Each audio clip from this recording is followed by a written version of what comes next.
औज़ुबिल्लाहि मिनश्शैतानिर्रजीम बिस्मिल्लाहिर्रहमानिर्रहीम रब्बि इश्रह ली सदरी वयस्सिर ली अमरी वहलुल उक़दतम मिन लिसानी यफ़क़हू क़ौली सदक़ल्लाहुल अज़ीम अल्लाहुम्मा सल्लि अला मुहम्मदिन व अला आलि मुहम्मदिन व बारिक वसल्लम। अस्सलाम वालेकुम नाज़रीन, मैं हूं शहज़ाद शौकत, प्रोग्राम सनत व मईशत में आपके साथ। हमारी सनत कमज़ोर है लेकिन हमने कोशिश करनी है कि कमज़ोर ना रहे। हमारी मईशत कमज़ोर है लेकिन हमारी कोशिश होगी कि इसको कमज़ोरी से बाहर निकाल के तरक्की याफ्ता मुल्कों में शामिल करने की कोशिश में हम हैं। हमने अपनी सनत को कमज़ोर नहीं रहने देना, अपनी मईशत को कमज़ोर नहीं रहने देना, यही हमारा ऑब्जेक्टिव है। उसी सिलसिले में हम सनत व मईशत प्रोग्राम में आपके साथ। नाज़रीन, क्या हम अपने कर्ज नहीं देना चाहते? नहीं, ऐसी बात नहीं है। कोई मुसलमान जिस पे कोई कर्ज आ गया, उसकी पहली कोशिश ये होती है कि मैं अपने आप को इस कर्ज से निजात दिलाऊं। हम पाकिस्तानियों की नीयत यह है कि हम कर्जे उतार दें। हम पाकिस्तानियों की कोशिश ये है कि हम कर्ज वाली जिंदगी से निजात पालें। यह है हमारी कोशिश। इसी कोशिश में ये प्रोग्राम सनत व मईशत में हम तमाम दोस्तों से रिक्वेस्ट करते हैं जो प्रोफेशनल हैं कि वो कंसल्टेटिव प्रोसेस में हमसे राब्ता जरूर करें। नाज़रीन, पिछले प्रोग्राम में हम बात कर रहे थे IMF की। IMF की क्या ख्वाहिश है? IMF की ख्वाहिश है कि किसी तरीके से पाकिस्तान अपने पैरों पे मजबूत खड़ा हो। ये वो ख्वाहिश का इजहार करता है। क्या उनकी पॉलिसीज हमें ऐसा करने के लिए कुछ सपोर्ट कर रही हैं? ये क्वेश्चन मार्क है। हम उस तरफ नहीं जा रहे। हम इस तरफ जा रही हैं कि क्या मेरे घर में कोई डाकू घुसा हुआ है जो डाका मार रहा है, तो मैंने उसको रोकना है। क्या मेरे घर में कोई ऐसी प्लानिंग हो रही है पाकिस्तान में कि हमको कर्ज जकड़ दिया जाए और फिर अपनी मर्जी से एक्सप्लॉयटेशन के थ्रू हमारे रिसोर्सेज पे कब्जा कर लिया जाए? नाजरीन, आजकल मॉडर्न हथियार है करेंसी। आपकी करेंसी मजबूत है तो आप मजबूत हैं। आपने इंपोज कर दिया दूसरे पे कि भैया मेरी करेंसी में मुझे पेमेंट करो, और कोशिश वो करता है कि आपको उसकी करेंसी ना मिल सके, तो वो अपनी प्लानिंग में अपने मुल्क के लिए काम कर रहा है जो उसका हक है। नाजरीन, अगर US, यूरोप, रशिया, चाइना अपनी करेंसी को मजबूत कर रहे हैं तो उनका हक है। लेकिन पाकिस्तानी होने के नाते क्या पाकिस्तानी का हक नहीं है, हमारा हक नहीं कि हम अपनी करेंसी को मजबूत करें? नाज़रीन, बिल्कुल हमारा हक है, लेकिन हमारे कवानीन ऐसे हैं कि हम इस हक से महरूम हैं। हमारे जजेस हजरात जो सुप्रीम कोर्ट में बैठे हैं, उनको चूंकि वो इकोनॉमिस्ट नहीं है, उनको अंदाजा नहीं है कि किस तरीके से करेंसी एक मॉडर्न हथियार है। अल्लाह करे उनको इस चीज का थोड़ा एहसास हो जाए तो इसके ऊपर वो सू मोटर ले सकते हैं। लेकिन हम इस वक्त IMF की बात कर रहे हैं। नाज़रीन, क्या IMF चाहता है कि हम डिफॉल्ट हो? IMF क्या चाहता है कि हम पाकिस्तानी अपने कर्ज पे कर दें, चाहे वो IMF का है चाहे दूसरा है। लेकिन उसके लिए जो वो पॉलिसीज अडॉप्ट करता है, जो हमें एडवाइज कर रहा है कि जी हम अपनी मॉनेटरी पॉलिसी को स्ट्रक्चर करें, एडवांस करें, टाइट करें, हम स्ट्रक्चरल रिफॉर्म ऐसे क्रिएट करें कि कलेक्शन ऑफ टैक्सेस बेहतर हो जाए, हम अपनी स्टेट ओन्ड एंटरप्राइजेस को इस तरीके से स्ट्रक्चर करें, इस तरीके से डेवलप करें, डॉक्यूमेंट करें कि कोई ऐसा लकूना ना हो, कोई चोरी ना हो, कोई करप्शन ना हो। नाजरीन, वो तमाम जगहें, वो तमाम बातें जो IMF कह रहा है वो अपनी जगह बिल्कुल ठीक कह रहा है। लेकिन हम ट्रैप हुए हैं उन्हीं पॉलिसीज में जो IMF सजेस्ट करता है, उन्हीं पॉलिसीज में जो स्टेट बैंक हम पे इंपोज करता है। तो नाज़रीन, हमारी ऊपर इस वक्त पॉइंट ये है, क्वेश्चन ये आया कि शहजाद साहब आप हमें ये बताएं कि हमने कब कितने पैसे IMF से कर्ज लिया। तो उसके ऊपर मैंने थोड़ी वर्किंग की और आपको बता रहा हूं कि हमने पाकिस्तानियों ने IMF से जो टोटल आज तक पैसे लिए हैं, अगर मैं उसकी एक प्रॉपर हिस्ट्री की तरफ जाऊं तो आज तक हम पाकिस्तानी टोटल 18 बिलियन 1984 से लेके, मैं 1984 से पहले का डाटा नहीं मुझे मिला IMF की वेबसाइट से, 1984 से लेके आज तक हमने 18 बिलियन डॉलर, ये डॉलर तो नहीं है, SDR कह लें इनको, SDR IMF की करेंसी का नाम है। 18 बिलियन जो कि डॉलर से थोड़ा सा महंगा होता है, 1.2 आता है इसमें इस वक्त जो आजकल का रेट है। तो एनी हाउ अभी हम कंसिडर करते हैं SDR ही डॉलर है। तो 18 बिलियन डॉलर, 18.7 बिलियन डॉलर हमने कर्ज लिया, 14.2 बिलियन डॉलर हमने वापस किया, और जो इस 14 बिलियन डॉलर, 18 बिलियन डॉलर जो हमने लिए, उस पर हमने 5 बिलियन डॉलर, तकरीबन 4.7 बिलियन डॉलर सूद दिया। नाज़रीन, हमने सिर्फ IMF को 4.7 बिलियन डॉलर 1984 से लेकर आज तक दे दिया। ये डॉलर्स में है। आप अज्यूम करें कि आपने 1984 में 1 लाख डॉलर लिया था, उस वक्त को 3 रुपए 4 रुपए का डॉलर था, तो वो पाकिस्तानी हमने 4 लाख रुपए लिए थे, और वो 1 लाख डॉलर जो उस वक्त लिया, 4 लाख रुपए हमें मिले, आज हम करोड़ों रुपए दे रहे हैं। अगर 300 रुपए का डॉलर है तो वो 1,30,00,000 करोड़ रुपए बन गए। नाज़रीन,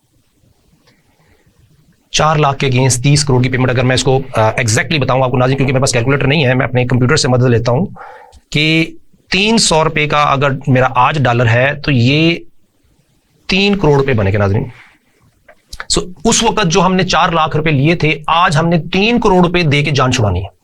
ये सूद की बात नहीं है। सूद तो $4.7 बिलियन दे दिया, लेकिन जो उसके ऊपर एक्स्ट्रा हमने देना है वो अनक्वांटिफाइबल लॉसेज हैं जो हमारे गले पड़े हैं। हमने शुरू कहां से किया था नाज़रीन? जब 1984 में जब हमारे पास इसकी डिसबर्समेंट आई, अगर मैं आपको बताता हूं तो एग्जैक्टली उस वक्त नाज़रीन 1984 में हमारे ऊपर जो हमने 1984, 85, 86, 87, 88 ये 4-5 साल हैं जिसमें कि हमने कर्जे की जो किस्त वापस की IMF को $1.1 बिलियन पे किया। और उसी 1989 में हमने 467 मिलियन कर्ज लिया। 467 मिलता है 40 करोड़ 76 लाख रुपए।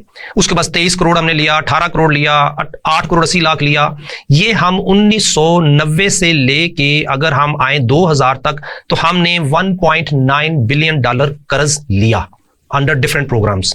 और इसी अरसे में जो हमने कर्ज वापस की किस्त वो तकरीबन $1.4 बिलियन थी। $2 बिलियन कर्ज लिया और उसके बाद $1.4 बिलियन वापस किया। इसी के साथ अगर हम आ जाएं 2001 से लेके 2020 तक, तो नाज़रीन 2024 तक चले जाते हैं, उसमें हमने $16 बिलियन उनसे लिया। और इसी असना में हमने जो उनको पेमेंट की वो $12 बिलियन की। हमारा डेफिसिट इस तरीके से बढ़ता रहा कि हम पिछला कर्ज लेने के लिए अगला कर्ज ले रहे हैं, और अगला कर्ज उस वक्त तक नहीं मिलता जब तक कि सूद की पेमेंट ना दे दी जाए। ये वो विशेष सर्कल है जहां पे कि हम ट्रैप हैं। इसके अलावा हमारे पे पेरिस क्लब का इनका तो कुछ भी नहीं है। ये कोई 5.3 बिलियन SDR है जो कि 6-7 बिलियन बनते हैं जो आउटस्टैंडिंग लोन है। ये 6-7 बिलियन वो 130 बिलियन के आगे कुछ भी नहीं है। लेकिन इसके लिए हमारी गवर्नमेंट हर तरीके से कोशिश कर रही है कि IMF प्रोग्राम में जाएं ताकि पूरी दुनिया से जो कर्ज हम ले सकते हैं वो अगले 3-4 साल लें। और जब ये गवर्नमेंट हमारी उतर जाएगी, जब नई गवर्नमेंट आने वाली होगी, तो ये वो जाने, नई गवर्नमेंट का काम जाने। लेकिन इस असना में जो उनकी रिक्वायरमेंट है कि पाकिस्तान करेंसी को डीवैल्यू करना है, मॉनेटरी पॉलिसी को टाइट करना है, स्ट्रक्चर रिफॉर्म ऐसे करने हैं कि हम पाकिस्तानियों की जेब से जो इक्विटी वैल्यू है वो भी निकलती रहे। ये वो IMF के पॉइंट्स हैं जिसमें कि हम पाकिस्तानियों को इस अंदाज में इसको देखना है कि हमने अगर कर्ज उतारने हैं तो हम अपनी गवर्नमेंट से रिक्वेस्ट करें कि हमारी इनकम बढ़ाए ताकि हम ये कर्ज और टैक्स देने की पोजीशन में आए। नाजरीन, क्या हम इस पोजीशन में हैं कि IMF से जान छुड़ा सके? ये क्वेश्चन है। जान छुड़ाने से पहले नाज़रीन हम देखना पड़ेगा कि हिस्ट्री में हुआ क्या। पाकिस्तान बना 1947 में, 1948 में स्टेट बैंक बना, तो 1950 में हम पाकिस्तानी IMF के पास चले गए। IMF के पास जाकर हमने अपने आप को रजिस्टर करवाया और हमने पहली किस्त उनसे 1958 में मांगी कि जी आप हमें 25,000 SDR दे दें, या 25 मिलियन था, क्योंकि अगर मैं गूगल विकीपीडिया में जाता हूं तो वहां पे कोई और फिगर लिखी हुई है और दूसरी तरफ कोई और फिगर है। एनी हाउ या 25,000 थे या 25 मिलियन थे, एनी हाउ मुझे लेकिन रिलायबल रिसोर्सेज ने कहा कि 25,000 थे $, 25,000 SDR, जो उस वक्त का $2.5 लाख की वैल्यू बनती है एज विकीपीडिया। एनी हाउ उस वक्त हमने 1958 में इनके पास गए, तो पहली हमें जो ग्रांट इन्होंने अप्रूव की वो ये थी। लेकिन हमने पाकिस्तानियों ने ली या नहीं ली इसकी मेरे पास इंफॉर्मेशन नहीं है, लेकिन अगली हमने जो ग्रांट ली वो हमने इनसे ले ली।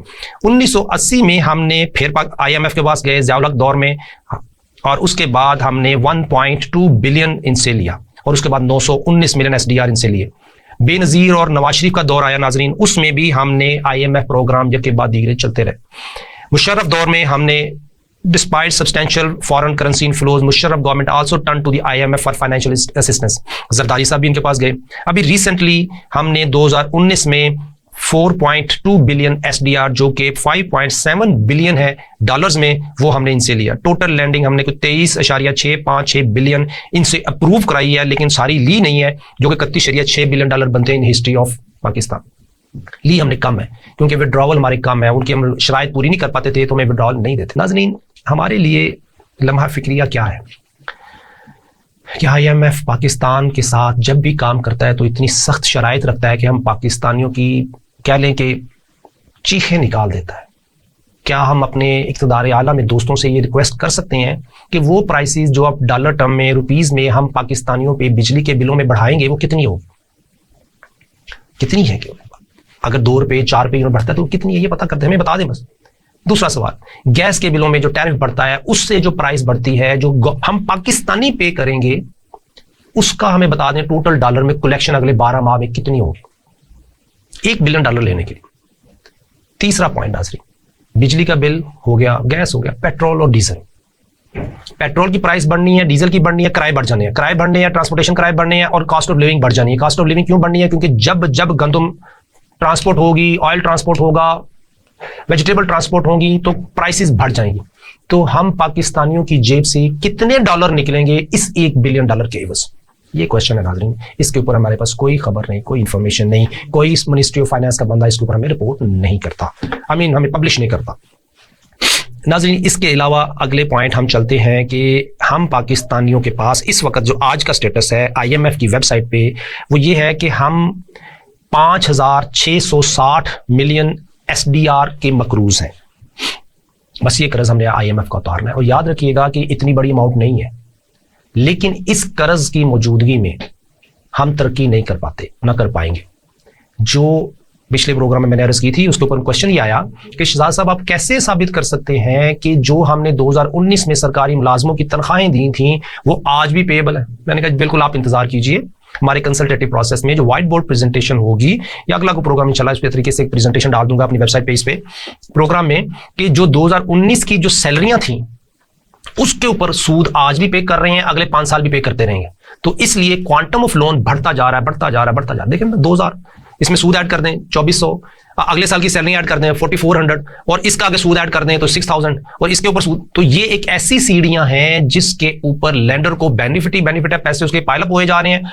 और ये एक ऐसा घड़ा है जिसमें हम पाकिस्तानी मॉडर्न स्लेव, हमारा सरकारी मुलाजिम की तनख्वाह तो उसको मिल जाती है, लेकिन वो गरीब पाकिस्तानी जिसको जिंदा रहने का हक है यूनाइटेड नेशन ट्रीटीज के तहत, इस्लामिक रिपब्लिक पाकिस्तान के कॉन्स्टिट्यूशन के तहत, लेकिन वो जिंदा नहीं रह पाता। उसकी फाइनेंशियल क्राइसिस में आने वाली नस्लों को मॉडर्न स्लेव बनाते हुए हम सैलरियां पे कर रहे हैं। क्या ये लम्हा फिक्रिया नहीं? हमारे नए फाइनेंस मिनिस्टर चैलेंजिंग है, मोटिवेटेड है कि किस तरीके से हम इस मसले का हल निकालें। उनके लिए सिर्फ सिंपल मैसेज है मेरा कि सर, हम पाकिस्तानी कमाएंगे तो लोन पे होंगे। आप बैंकर हैं, आप किसको कर्ज देते हैं? आप कर्ज उसको देते हैं जिसका प्रोफाइल ये हो कि वो कमा सकता है, कमा सकता है। नाज़रीन, पॉइंट यही है औरंगजेब साहब आपके लिए कि आपने अपनी बैंकिंग लाइफ में हमेशा कर्ज उसको दिया है जो कमा सकता है। जो कोलैटरल लेके आ रहा है और कमा नहीं सकता, आप उसको कर्ज नहीं देते, क्योंकि वो सूद पे नहीं कर सकता।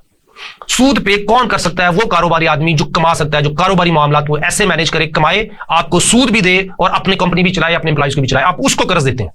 तो नाज़रीन, औरंगजेब साहब के लिए यही एक रिक्वेस्ट है, सर आप अपनी बैंकिंग पॉलिसी ये हम पे लागू कर दें, हमें इस काबिल कर दें कि हम कमाई कर सकें ताकि ये सूद और कर्ज उतार सकें। क्योंकि अब आप दूसरी तरफ सीट पे भी बैठे हैं, एक तरफ आप लेंडर भी हैं और दूसरी तरफ आपने पॉलिसीज भी क्रिएट करनी है कि हम पाकिस्तानी कमाएंगे तो हम किसने पे करेंगे। क्योंकि ये वो कर्ज है जो हम पाकिस्तानियों ने नहीं लिए, ये वो कर्ज है जो हमारे सरकारी मुलाजमों की तनख्वाहें गई हैं, ये वो कर्ज है जो सरकारी मुलाजमों के खर्चे गए हैं, ये वो कर्ज है जिसकी वजह से हम पाकिस्तानी तबाह बर्बाद हो चुके हैं। हमें इससे निकलना है नाज़रीन। ये नेगेटिविटी की तरफ जाने की जरूरत नहीं नाज़रीन। आमीन, इक़्तिदार आला में जो दोस्त बैठे हैं उनके साथ मेरा यही रिक्वेस्ट है कि हम पाकिस्तानी मसले का हल पकड़ें तो हम कर्ज उतारेंगे। यही हमारी ख्वाहिश है, जो प्रोग्राम के शुरू में कहा कि जब तक हम कर्ज उतारने की सिचुएशन में नहीं आएंगे उस वक्त तक हम अपने मामलात को, हम पाकिस्तानियों को खुशहाली मुयस्सर नहीं आएगी। कॉन्स्टिट्यूशन भी यही कहता है कि हमें मुसलमान रहने का हक है, हमारी ख्वाहिश भी है कि हम मुसलमान रहें, हमारी कोशिश भी है कि मुसलमान मरे। तो उसके लिए हमने जब मरना है तो ये कि किसी का हक हमारे गले ना हो, हमारे सर ना हो। जो कर्ज हम पे आ गए सो आ गए, उसको उतारना है तो उसको मैनेज करना। नाज़रीन, IMF के मामले में ये हमारा दूसरा प्रोग्राम था। इस जब हमें $1 बिलियन आ जाएगा तो हम उस वक्त तीसरा प्रोग्राम, फाइनल प्रोग्राम करेंगे कि उस $1 बिलियन ने हमें कितना नुकसान दिया। लेकिन इक़्तिदार आला में और आप लोगों से सिर्फ यही दरख्वास्त है कि हम पाकिस्तानियों को, IMF ने एक और बात की है ना कि डिफेंस बजट के खर्चे पर डे क्या है। हम पिछले प्रोग्रामों में मैंने आपको बताया था कि पर डे हमारे खर्चे क्या है, मैंने ये भी बताया था पर डे हमारे कर्ज क्या है। तो नाज़रीन, ब्रेक के बाद इंशाल्लाह मैं आपको बताता हूं कि हमारे पर डे खर्चे क्या है और हमारे पर डे कर्ज क्या है। यही क्वेश्चन कल IMF ने किया है कि पर डे डिफेंस का बजट क्या है। इंशाल्लाह मिलते हैं ब्रेक के बाद। वेलकम बैक नाज़रीन। ब्रेक से जाने से पहले हम बात कर रहे थे कि पर डे IMF ने जो मांगा है कि पर डे हमें बताया जाए कि पाकिस्तानी गवर्नमेंट पर डे अवाम पे क्या खर्च कर रही है और पर डे डिफेंस पे क्या खर्च कर रही है। ये एक ऐसा क्वेश्चन था पिछली मीटिंग में जहां पे कि हमारे औरंगजेब साहब, हमारे स्टेट बैंक गवर्नर और एनर्जी मिनिस्टर, पूरी टीम का मुंह लटक गया।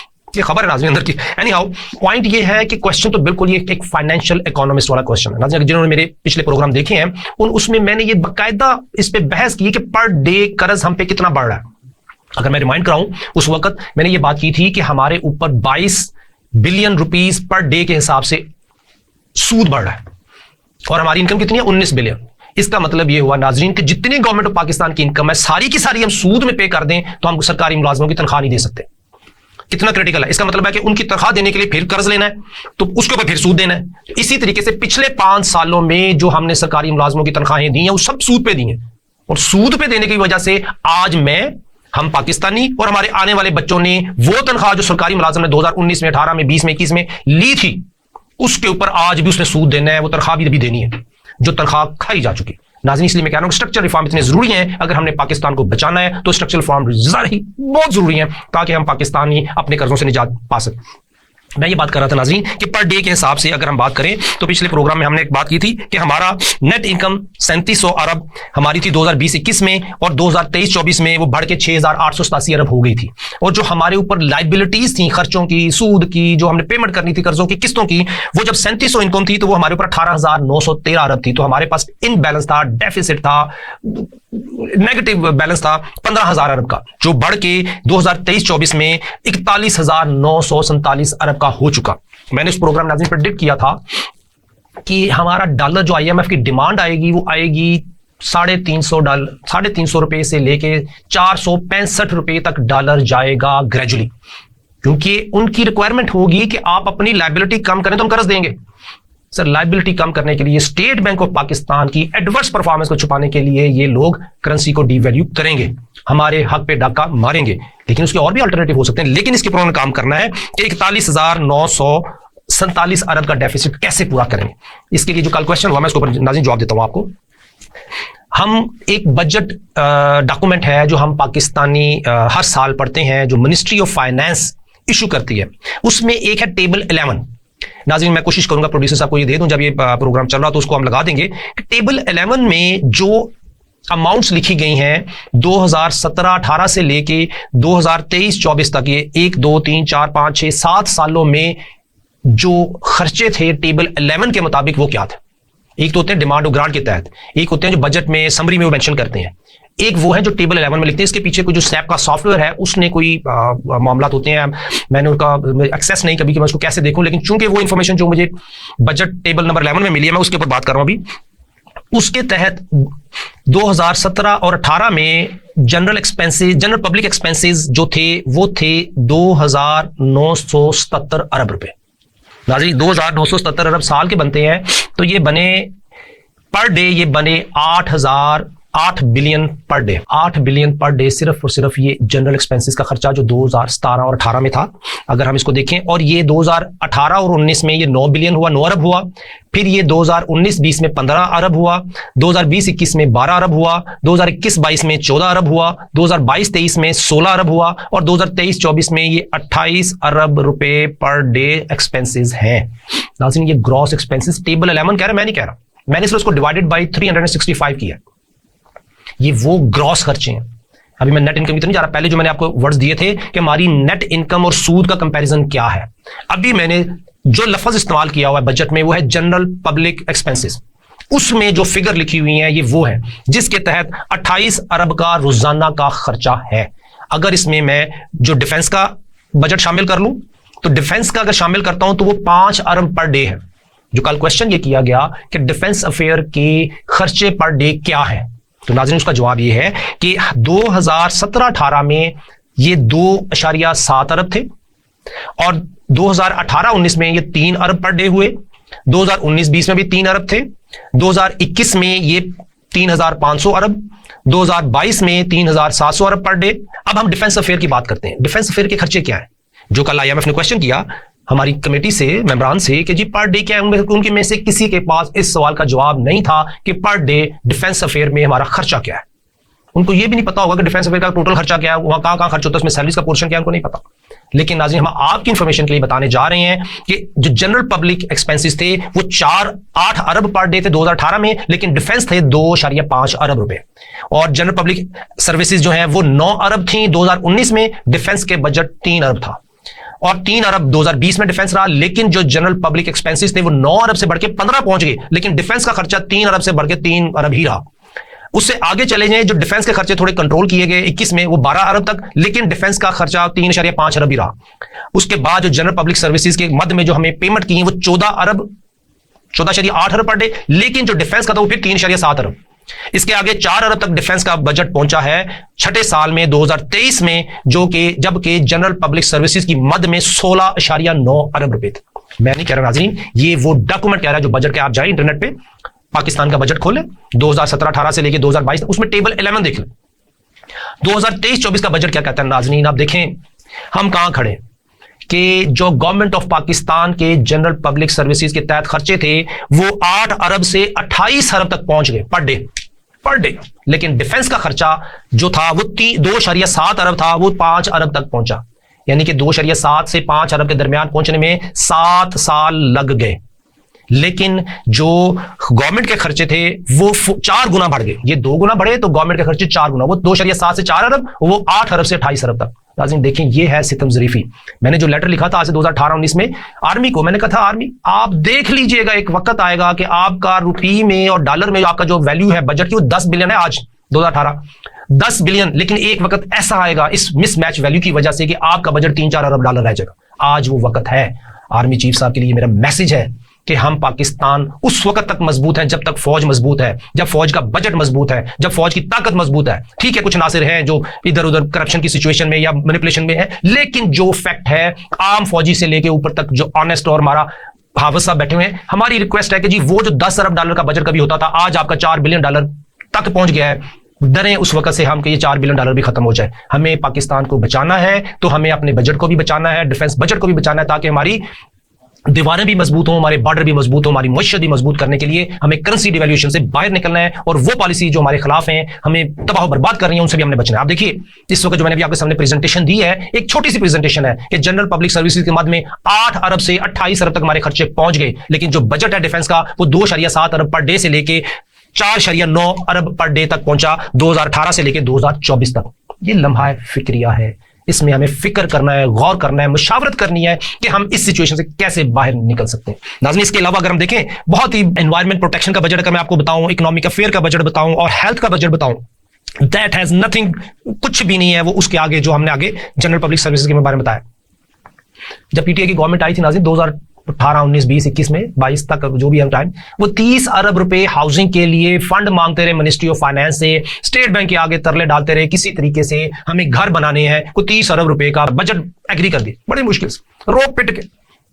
नाज़रीन इसलिए कि हम पाकिस्तानियों के पास गवर्नमेंट ऑफ पाकिस्तान को देने के लिए जो टैक्स की मद में पैसे हैं वो इनफ नहीं है गवर्नमेंट ऑफ पाकिस्तान के लिए, क्योंकि हमें हर रोज पैसे ही पैसे चाहिए। अब आ जाए नाज़रीन इसके ऊपर कि पर डे हमारी सिचुएशन टेबल 11 के मुताबिक क्या है। एक क्वेश्चन जरूर मैं करूंगा, इसमें बताऊंगा कि जो हेल्थ केयर में हमारा बजट है वो सिर्फ और सिर्फ 35 मिलियन पर डे है। मैं बात कर रहा हूं 2018 की। 35 मिलियन कितना बनता है नाज़रीन? 3 करोड़ 50 लाख रुपए पर डे हेल्थ का बजट 2018 पूरे पाकिस्तान का। ठीक है, प्रोविंशियल मैटर आते हैं उसमें, लेकिन फेडरल गवर्नमेंट के जो मैं बात कर रहा हूं उस वक्त टेबल 11 में, और आज वो 35 से बढ़ के 66 मिलियन यानी 6 करोड़ 60 लाख रुपए 22 करोड़ अवाम पे खर्च हो रहा है। अगर इसको मैं पर पर्सन कैलकुलेट कर रहा हूं तो ये बनता है डिवाइडेड बाय 220 नाज़रीन 3 लाख रुपए। आज के दिन में 2023-24 ईयर में सिर्फ 3 लाख रुपए पर डे बजट रखा हुआ है पाकिस्तान के ऊपर मिनिस्ट्री ऑफ हेल्थ ने। नाज़रीन इसके बाद आता है कि टोटल हमारा क्या है। अगर हम इसमें इकोनॉमिक अफेयर ऐड कर लें, हाउसिंग ऐड कर लें, रिक्रिएशन ऐड कर लें और एजुकेशन ऐड कर लें और सोशल प्रोटेक्शन ऐड कर लें नाज़रीन, तो हमारा पर डे खर्चा क्या है। नाज़रीन बहुत इंपॉर्टेंट पॉइंट है भाई। टेबल 11 मैं नहीं कह रहा, टेबल 11 कह रहा है कि 2018 में हम पाकिस्तानियों का 11 अरब पर डे खर्चा था टोटल, तमाम हेड्स ऐड कर दें। उसके बाद 13 अरब 2019 में, फिर 2020 में 19.9 अरब जो कि 20 अरब है, फिर 17 अरब, फिर 20 अरब, 2022 में 23 अरब रुपए पर डे और 2024 में 36 अरब पर डे हमारा खर्चा। और हमारी इनकम नाज़रीन 19 अरब। ये था वो जब रेट ऑफ इंटरेस्ट कम था, लेकिन हकीकत इस खर्चे से बहुत ज्यादा है क्योंकि सूदी पेमेंट बहुत ज्यादा हो चुकी है। हाँ, हम पाकिस्तानियों से इंफॉर्मेशन छुपाई जा सकती है, बचाई जा सकती है। स्टेट बैंक ऑफ पाकिस्तान के पास ये अथॉरिटी है कि वो इंफॉर्मेशन पब्लिश ना करे, वो डाटा पब्लिश करता है ताकि इंफॉर्मेशन ना मिले। इंफॉर्मेशन ये है कि टेबल 11 के तहत 36 अरब रुपए हर रोज गवर्नमेंट ऑफ पाकिस्तान को कमाने हैं और गवर्नमेंट ऑफ पाकिस्तान की इनकम नहीं है। तो IMF बिल्कुल ठीक कह रहा है कि खर्चे जो अनड्यू गवर्नमेंट ऑफ पाकिस्तान कर रही है उस पर कंट्रोल क्या है क्या नहीं। हाँ, एक क्वेश्चन आता है नाज़रीन कि टेबल 11 में जो जनरल पब्लिक सर्विसेज खर्चे शामिल किए उसमें बहुत कुछ शामिल है, एक क्वेश्चन ये भी शायद उसमें इंटरेस्ट भी शामिल हो। सो पॉइंट ये है नाज़रीन कि जो भी है तो खर्चा, और वो सैलरी जो 5 साल पहले हमने दे दी उस पर आज भी सूद है। तो इस सिचुएशन में नाज़रीन हमारे पास रिसोर्सेज वो नहीं है कि हम अपना कर्ज अदा कर सकें। क्या कोई ऐसा दोस्त इक़्तिदार आला में बैठा हुआ कोई डिसीजन लेगा कि इसके ऊपर हम इस मसले को हल कैसे कर सकते हैं? चाहे वो प्राइम मिनिस्टर है जो नई बिगिनिंग, अभी इंशाल्लाह ताला मैं कोशिश करूंगा नेक्स्ट प्रोग्राम शहबाज शरीफ साहब पे जो उनकी नई बिगिनिंग है उस पर किया जाए कि उनके लिए क्या क्या इकदाम उनको करने चाहिए कि हम पाकिस्तानी खुशहाली की तरफ जा सकें। क्या हम पाकिस्तानी जो शहबाज शरीफ साहब एक्शन ले रहे हैं उसके तहत खुशहाल जिंदगी में एंटर हो सकते हैं, दाखिल हो सकते हैं? क्या IMF प्रोग्राम में हम कामयाबी के लिए आगे बढ़ सकते हैं? नाजरीन, जो इस वक्त सिचुएशन है उसमें ये $1 बिलियन सर्वाइवल तो हमें दे देगा, लेकिन ये सोल्यूशन नहीं है। हमारा मरीज, उसकी हालत इतनी खतरनाक है कि उसको इस वक्त इंसुलिन का इंजेक्शन तो लग जाएगा, पेंसिलिन का इंजेक्शन, क्योंकि मैं डॉक्टर तो नहीं, कोई इंजेक्शन तो लग सकता है, लेकिन उसकी सर्वाइवल के लिए जो लॉन्ग टर्म उसको जिंदा रखना है उसके लिए हमें अपने मुल्क में हम पाकिस्तानियों की इनकम बढ़ानी होगी। हम पाकिस्तानियों को अपना हक जो लेना चाहिए वो लेना होगा। हमें अपनी गवर्नमेंट शहबाज शरीफ साहब से ये दरख्वास्त करनी होगी हम पाकिस्तानियों को हमारे हकूक दे दें ताकि हम कमाएं और हम कर्जों से निजात पाएं। हम कमाएंगे तो कर्जों से निजात पाएंगे। नाजरीन, IMF ने जो क्वेश्चन किया है कि हमें बताएं कि डेली एक्सपेंस क्या है, हमें बताएं कि डेली खर्चा क्या है, डेली सूद कितना है। जब उनको ये फिगर मिलेगी तो अल्लाह करे कि वो उसके ऊपर एक नेगेटिव रिएक्शन ना करें। अल्लाह खैर करें। इंशाल्लाह हमें पाकिस्तान को अल्लाह अच्छे हुक्मरान दे। हम आपसे इजाजत चाहते हैं। आज के प्रोग्राम में अगर कोई क्वेश्चन हो तो हमसे जरूर रब्ता कीजिए। अस्सलाम वालेकुम।